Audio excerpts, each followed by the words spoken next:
পাক ভারত ম্যাচ ঘিরে সমর্থকদের মাঝে উন্মাদনার কমতি থাকে না, তবে সাম্প্রতিক সময়ে মাঠের ক্রিকেটে সেই উত্তেজনার ছিটে ফোঁটাও দেখা যায় না।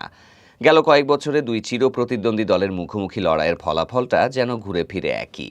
এবারের এশিয়া কাপের আগেও দুই দলের মহারণ নিয়ে কম উত্তাপ ছড়ায়নি। সম্প্রতি দেশ দুটির মধ্যকার সংঘাত যেন আরও রসদ জুগিয়েছিল। তবে মাঠের লড়াইয়ে পাকিস্তানকে আরও একবার হতাশ করল ভারত।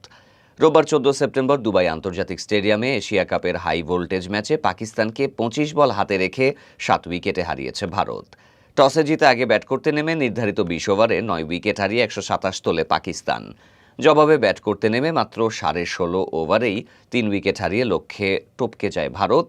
সেই সঙ্গে টানা 2 জয়ে প্রথম দল হিসেবে এশিয়া কাপের সুপার 4-এ এক পা দিয়ে রাখল সূর্যকুমার যাদবের দল।